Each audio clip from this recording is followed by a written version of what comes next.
Hello friends, welcome back. ഇന്ന് നല്ല അടിപൊളി ഒരു തേങ്ങാച്ചോറും ബീഫ് കറി റെസിപ്പി ആയിട്ടാണ് കേട്ടോ വന്നേക്കുന്നത്.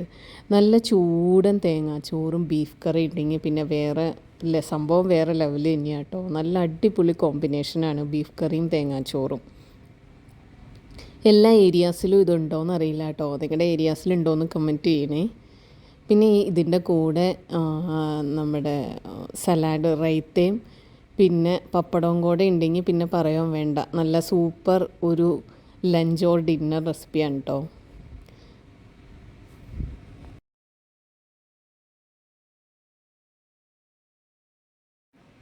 അപ്പോൾ നമുക്ക് ഇത് ഉണ്ടാക്കണം എങ്ങനെയാണെന്ന് നോക്കാം കേട്ടോ. അധികം ടൈമൊന്നും വേണ്ട ഇത് ഉണ്ടാക്കിയെടുക്കാൻ കേട്ടോ. ബിരിയാണിയുടെ അത്രയും റിസ്ക് ഒന്നുമില്ല കേട്ടോ.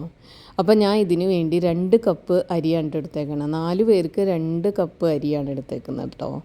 ഇനി ഇതൊക്കെ അരിയൊന്ന് നമുക്ക് ശരിക്ക് കഴുകിയെടുക്കാം കേട്ടോ.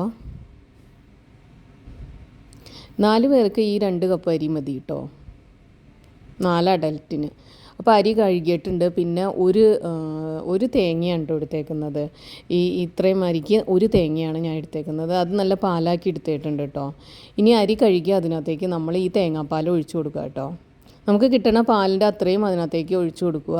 പിന്നെ നമ്മൾ എടുത്തതിന് കപ്പ് 2 കപ്പാണെങ്കിൽ അതിൻ്റെ 4 ടൈംസ് വെള്ളമാണ് കേട്ടോ ഒഴിക്കേണ്ടത്. ഏകദേശം നമ്മൾ അരി വേവാനുള്ള പാത്രത്തിൻ്റെ ഒരു 3/4 വെള്ളം വേണം എന്ന് പറഞ്ഞിട്ടുണ്ടെങ്കിൽ ഒരു 4 ടൈംസ് വെള്ളം മതി കേട്ടോ. ഇപ്പം നമ്മുടെ വെള്ളം ഇവിടെ സെറ്റാക്കി വെച്ചിട്ടുണ്ട്, പാത്രത്തിലാക്കി വെച്ചിട്ടുണ്ട്. ഇനി അതിലേക്ക് ആവശ്യത്തിന് നമ്മൾ ഉപ്പിട്ട് കൊടുക്കുക കേട്ടോ. ഉപ്പിട്ട് കൊടുത്തു കഴിഞ്ഞിട്ട് പിന്നെ ഇടേണ്ടത് നമ്മൾ സ്പൈസസാണ്. ഈ സ്പൈസസ് ഞാൻ ഓൾറെഡി പൊടിച്ച് വെച്ചതാണ് കേട്ടോ. കുരുമുളക്, ഏലക്ക, കാടമം എല്ലാം കൂടി, പെരിഞ്ജീരകം ഉണ്ട്, അതും കൂടി പൊടിച്ച് വെച്ചതായിരുന്നു കേട്ടോ. പിന്നെ ഒരു സ്പൂണ് മഞ്ഞൾപ്പൊടിയും കൂടെ ഇട്ട് കൊടുക്കുക കേട്ടോ. പിന്നെ ആവശ്യത്തിന് കറിവേപ്പിലയും കൂടി ഇട്ട് കൊടുക്കുക. എന്നിട്ട് നല്ലോണം ഒന്ന് മിക്സാക്കി വെച്ച് നല്ലോണം മൂടി വയ്ക്കുക കേട്ടോ. അത് വേവാൻ വേണ്ടി നമ്മൾ ടൈം കൊടുക്കുക കേട്ടോ. ഈ ടൈമിൽ നമ്മുടെ ബീഫ് റെഡിയാക്കി വെച്ചിട്ടുണ്ട്. ബീഫ് കഴുകി വാരി വെച്ചിട്ടുണ്ട് കേട്ടോ. ആ ബീഫ് നമുക്ക് റെഡിയാക്കി എടുക്കാം. അപ്പോൾ ബീഫ് കുക്കറിലാണ് വെക്കണം. അപ്പോൾ അതിനകത്തേക്ക് നമ്മൾ ഒരു സവാള ഇട്ട് കൊടുക്കുക കേട്ടോ. സവാളയുടെ കൂടെ ഒരു തക്കാളി, പിന്നെ വേപ്പില, ഇഞ്ചി, വെളുത്തുള്ളി ആവശ്യത്തിന് ഇട്ട് കൊടുക്കുക കേട്ടോ. പിന്നെ അതിൻ്റെ കൂടെ ഉപ്പ്, പിന്നെ ഒരു സ്പൂണ് മല്ലിപ്പൊടി, പിന്നെ 2 സ്പൂണ് കാശ്മീരി ചില്ലിയാണ് കേട്ടോ ഇട്ടേക്കുന്നത്. എരിവുണ്ടാവില്ല അധികം. പിന്നെ ഒരു സ്പൂണ് മഞ്ഞൾപ്പൊടി, പിന്നെ ഒരു 1/2 സ്പൂണ് കുരുമുളക് പൊടി ഇട്ട് കൊടുക്കണ്ട കേട്ടോ. പിന്നെ കുറച്ച് ബീഫ് മസാല ഉണ്ടെങ്കിൽ ഇട്ട് കൊടുക്കാം, അല്ലെങ്കിൽ അത് സ്കിപ്പ് ചെയ്യാം. പിന്നെ ഒരു പച്ചമുളക് മാത്രമാണ് കേട്ടോ ഞാൻ ഇട്ടിട്ടുള്ളൂ. അധികം എരിവ് ആവശ്യമില്ലാതെ. പിന്നെ കുറച്ച് വെള്ളം ഒഴിച്ചിട്ട് നമ്മൾ കൈ കൊണ്ട് നല്ലോണം അത് ഞെരടി എടുക്കണം കേട്ടോ. നല്ലോണം അതൊന്ന് മിക്സ് ചെയ്ത് നല്ലോണം എടുക്കണം. ഇത്ര ഇട്ട സാധനങ്ങളെല്ലാം അരപ്പ് ചേർത്ത് നല്ലോണം ഒന്ന് മിക്സാക്കി ഏകദേശം ഈ ഒരു ലെവലിൽ നല്ലോണം പേസ്റ്റ് പോലെ ആക്കിയെടുക്കുക കേട്ടോ. കൈ കൊണ്ട് തന്നെ ആക്കിയെടുക്കുക. പിന്നെ നമ്മൾ അതിനകത്തേക്ക് ബീഫെല്ലാം ചേർത്ത് കൊടുക്കുക കേട്ടോ. നമ്മൾ കഴുകി അരി വെച്ച ബീഫ് മൊത്തം അതിനകത്തേക്ക് ചേർത്ത് കൊടുത്ത് നമ്മൾ കൈ കൊണ്ട് തന്നെ ആ മിക്സോടുകൂടി നല്ലോണം അങ്ങ് ചേർത്തെടുക്കുക കേട്ടോ. നല്ല രീതിയിൽ എല്ലാ സ്ഥലത്തും ആവണ രീതിയിൽ തന്നെ നല്ലോണം കുഴച്ചെടുക്കണം കേട്ടോ. പിന്നെ അതിനകത്തേക്ക് നമ്മൾ വെള്ളം ചേർക്കരുത് കേട്ടോ. വെള്ളം ചേർക്കാതെ തന്നെ അത് ആ ഒരു രീതിയിൽ തന്നെ വെച്ചാൽ മതി. അത് വേവണ സമയത്ത് ഓൾറെഡി അതിനകത്തുനിന്ന് വെള്ളം ഇറങ്ങും കേട്ടോ. അപ്പോൾ ഇതിനകത്ത് കുക്കറിൽ അടച്ചു വെച്ചിട്ട് ഇത് വേവാൻ വെക്കുക കേട്ടോ. ഈ ടൈമിൽ നമ്മുടെ തേങ്ങാച്ചോറ് ഏകദേശം നല്ലോണം തിളയ്ക്കുന്നുണ്ട്. ഒന്ന് ചെക്ക് ചെയ്ത് നോക്കാം കേട്ടോ, എങ്ങനെയൊക്കെ ആയിന്ന്, വേവായോ എന്ന് നോക്കാം. നല്ല വേവായെങ്കിൽ നല്ല തീ കൊടുത്തിട്ട് നമുക്ക് അതിനകത്ത് വേഗം പറ്റിക്കാൻ പറ്റും കേട്ടോ. ഇപ്പോൾ ഏകദേശം ആയിട്ടില്ല, ഞാൻ നോക്കിയിട്ട് വേവായിട്ടില്ല കേട്ടോ. അപ്പോൾ ഈ സമയത്ത് വേണമെങ്കിൽ ഉപ്പൊന്ന് നോക്കിയിട്ട് ഉപ്പ് പാകം അല്ലെങ്കിൽ കുറച്ച് ഉപ്പും കൂടെ ചേർത്തൊഴിക്കുക കേട്ടോ. പിന്നെ ഈ സമയം കൊണ്ട് നമുക്ക് റൈത്ത തയ്യാറാക്കി എടുക്കാം കേട്ടോ. ഇതിന് വേണ്ടിയുള്ള റൈത്ത തയ്യാറാക്കി എടുക്കുക. അപ്പോൾ അതിന് വേണ്ടി ഞാൻ സവാള അരിഞ്ഞത് ഇട്ട് കൊടുത്തിട്ടുണ്ട്. ഒരു സവാളയും ഒരു തക്കാളിയാണ് ഇട്ട് എടുത്തേക്കുന്നത്. പിന്നെ ഒരു 5-6 പച്ചമുളക് അരിഞ്ഞ് കൊടുത്തിട്ടുണ്ട്. പിന്നെ വേപ്പില, പിന്നെ കുറച്ച് ഇഞ്ചിയുടെ പീസും അതിനകത്തേക്ക് ഇട്ട് കൊടുക്കുന്നുണ്ട് കേട്ടോ. പിന്നെ ഉപ്പും കൂടി ചേർത്ത് കൊടുക്കുക കേട്ടോ. പിന്നെ അതിനകത്തേക്ക് നമ്മൾ തൈര് ഒഴിച്ചു കൊടുക്കുക കേട്ടോ. തൈര് വേഗം നല്ല രീതിയിൽ ഒരു കുറുകിയ രീതിയിൽ തന്നെ ഒഴിച്ചു കൊടുത്തിട്ട്, നല്ല കട്ട തൈരുണ്ടെങ്കിൽ അത് ഒഴിച്ചു കൊടുക്കാം, മോര് പോലെയാണെങ്കിൽ അതാണെങ്കിലും മതി.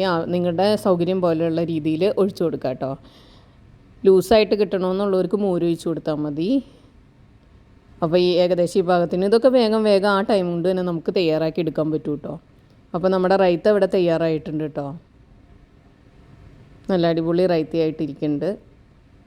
ഈ സമയം കൊണ്ട് നമ്മുടെ കുക്കറിൻ്റെ വിസിൽ വന്നു തുടങ്ങിയിട്ടുണ്ട് കേട്ടോ. ഒരു 5-6 വിസിൽ വരണ വരെയും വെയിറ്റ് ചെയ്യണം. നമ്മുടെ തേങ്ങാച്ചോറ് ഏകദേശം ഒരു പരുവായിട്ടുണ്ട് കേട്ടോ. നല്ലോണം ഒന്ന് പറ്റാറായിട്ടുണ്ട്, ഏകദേശം വെന്തും തുടങ്ങിയിട്ടുണ്ട്. ഇപ്പോൾ നോക്കിയാൽ ഏകദേശം വെന്ത് ഒരു ലെവലായിട്ടുണ്ട് കേട്ടോ. ഇനി നല്ല വേവായിട്ടുണ്ടെങ്കിൽ നല്ലോണം നമ്മൾ തീ കൂട്ടിയിട്ടിട്ട് അതങ്ങ് പറ്റിച്ചാൽ മതി കേട്ടോ. അപ്പോൾ തന്നെ അത് സെറ്റായി കിട്ടും നമുക്ക്. ഇപ്പോൾ അതേ തുറന്ന് നോക്കിയപ്പോൾ നല്ല രീതിയിൽ അത് വെന്തിരിക്കുന്നുണ്ട്, നല്ല സെറ്റായിട്ട് വന്നേക്കുന്നുണ്ട് കേട്ടോ.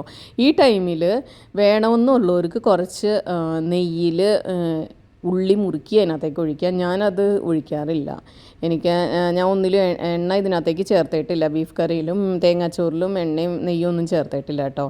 അപ്പോൾ ഇത് നെയ്യിൻ്റെ ഇത് ടേസ്റ്റും കൂടെ വന്നിട്ടുണ്ടെങ്കിൽ കുറച്ചും കൂടെയും ടേസ്റ്റി ആയിരിക്കും. പക്ഷേ ഞാൻ നെയ്യ് ചേർക്കുന്നില്ല.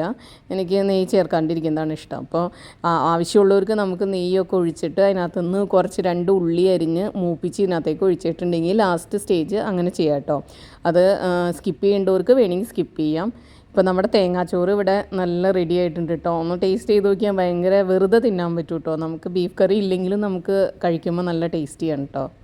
ആ ചൂടോടുകൂടി കഴിക്കുമ്പോൾ തന്നെയാണ് അതിൻ്റെ ടേസ്റ്റ് വരിക കേട്ടോ. ഇനി നമ്മുടെ ബീഫ് കറി ഒന്ന് തുറന്ന് നോക്കാം കേട്ടോ. ബീഫ് കറി തുറന്ന് നോക്കി ആ ബീഫും നല്ല സെറ്റായിട്ടുണ്ട് കേട്ടോ. ഇതിനകത്ത് ഉള്ളി താളിച്ചൊഴിക്കണമെന്നുള്ളവർക്ക് വെളിച്ചെണ്ണയിൽ ഉള്ളി താളിച്ചൊഴിക്കണവർക്ക് 5-6 ഉള്ളി എടുത്തിട്ട് താളിച്ചൊഴിക്കാം. ഞാൻ ഇതിനകത്ത് ഒന്നുമില്ല, ബീഫിൻ്റെ നെയ്യ് മാത്രമേ ഉള്ളൂ, മറ്റേ വേറെ വെളിച്ചെണ്ണ ഒന്നും ചേർത്തിട്ടില്ല.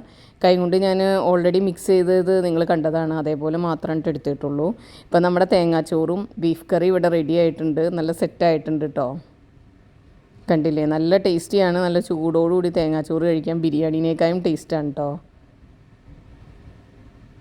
അപ്പോൾ ഇനി വിളമ്പി നല്ല രീതിയിൽ സൈഡൊക്കെ ആയിട്ട് കഴിച്ചാൽ മതി. നല്ല സൂപ്പർ ടേസ്റ്റിയാണ്, നല്ല കോമ്പിനേഷനാണ് കേട്ടോ.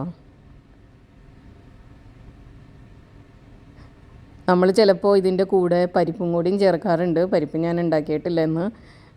റൈത്തയും തേങ്ങാച്ചോറും ബീഫ് കറിയും പപ്പടമാണ് കേട്ടോ ഞാൻ എടുത്തേക്കുന്നത്. അപ്പം നമ്മുടെ ലഞ്ച് ഇവിടെ റെഡി ആയിട്ടുണ്ട്.